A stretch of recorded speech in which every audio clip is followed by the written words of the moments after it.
Hello everyone.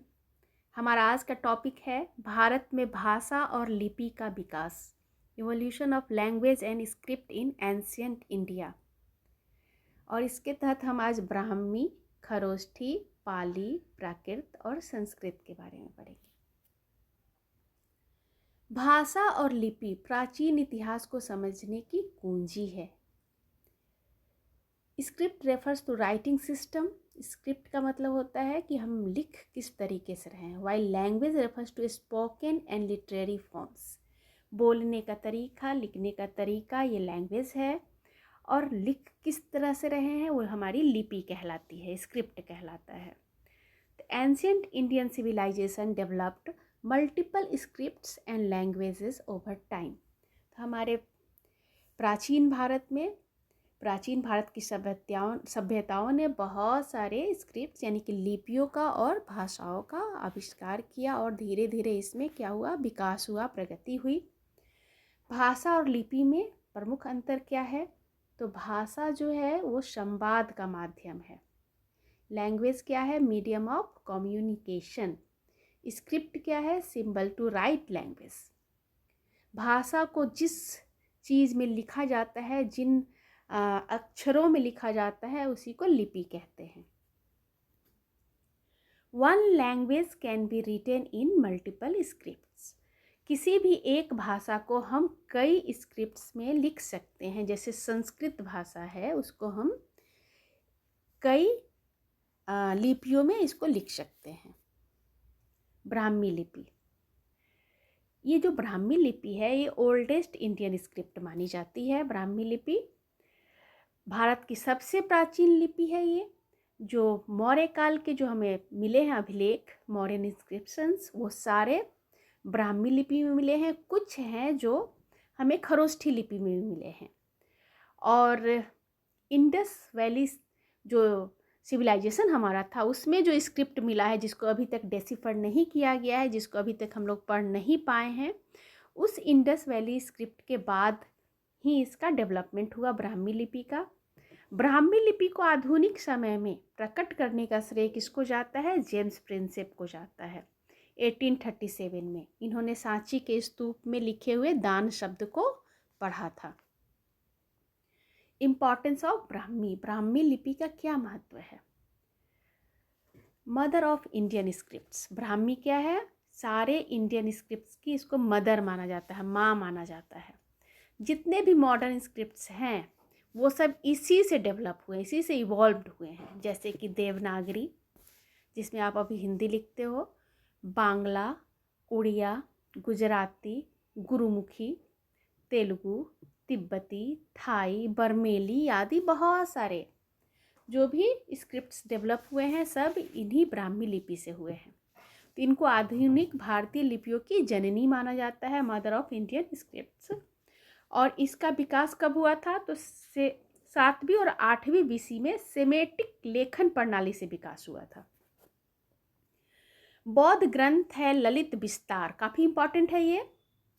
64 लिपियों के नाम है इसमें ललित विस्तार में, जिसमें से पहला नाम ब्राह्मी का और दूसरा खरोष्ठी का है। खरोष्ठ का क्या अर्थ होता है? गधे के ओठ वाला। खर मतलब गधा, ओठ मतलब लिप। एक मत के अनुसार गधे की खाल पर लिखी जाने से इसे ईरानी में खरपोस्त कहते थे, खरोष्ठी को, और उसी का अपभ्रंश रूप खरोष्ठ है। ईरानी, यूनानी, पल्लव, कुषाण आदि राजाओं ने खरोष्ठी लिपि का उपयोग किया है, प्रयोग किया है। ये ज़्यादातर नॉर्थ वेस्ट इंडिया में इसका प्रयोग किया गया है। It was popular in Central Asia as well. Central Asia में भी ये फेमस था। और यह अरबी लिपि की तरह से बाएं से दाएं को लिखी जाती थी। इसको इंडो आर्यन लैंग्वेज से इसका विकास हुआ है और ये प्राकृत का एक रूप था, खरोष्ठी लिपि। कुषाण काल में इसका सबसे ज़्यादा प्रयोग देखा जाता है। भारत के उत्तर पश्चिमी सीमा प्रांत में इस लिपि का प्रचलन था।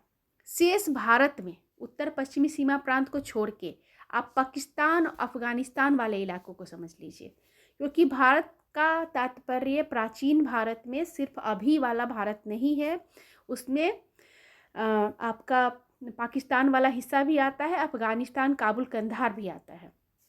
तो शेष भारत में, उत्तर पश्चिमी सीमा प्रांत को छोड़ के शेष भारत में ब्राह्मी लिपि प्रचलित थी। और इस लिपि में लिखे हुए कुछ सिक्के अशोक के 2 शिलालेख शहबाजगढ़ी और मानसेहरा से प्राप्त हुए हैं। ये दोनों शहबाजगढ़ी और मानसेहरा अभी पाकिस्तान में है।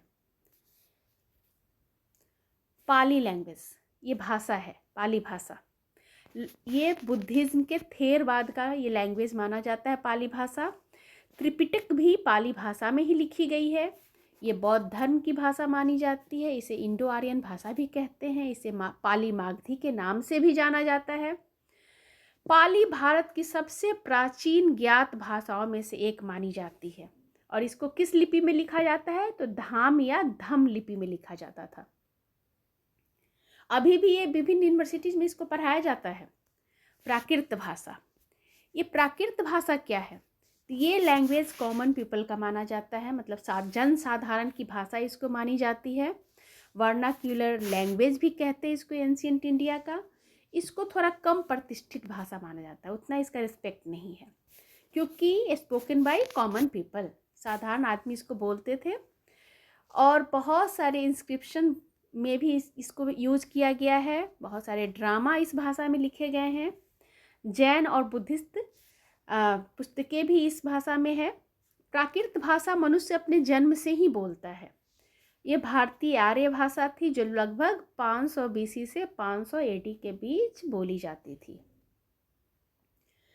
प्राकृत के प्रकार भी हैं, कई प्रकार के हैं ये, खासकर मागधी, सोरसैनी और महाराष्ट्री।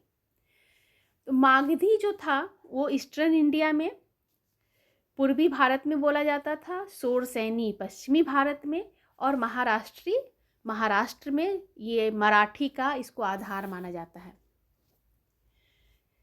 नेक्स्ट लैंग्वेज है आपका संस्कृत। संस्कृत भाषा, ये संस्कृत भाषा शास्त्रीय और संस्कृत साहित्य की भाषा है। इसको देववाणी भी कहते हैं, क्लासिकल लैंग्वेज है ये।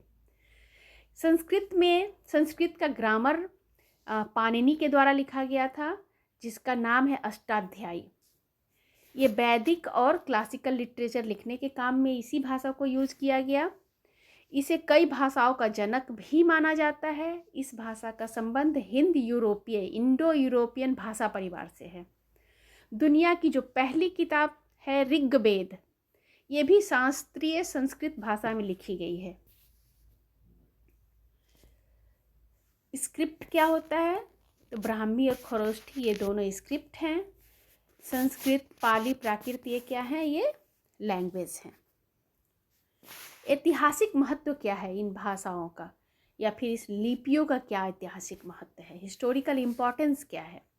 तो सबसे प्रमुख इम्पोर्टेंस इसका यही है कि हमारे जितने भी अभिलेख हैं, इंस्क्रिप्शंस हैं, वो सब इन्हीं लिपियों में या भाषाओं में लिखे गए हैं।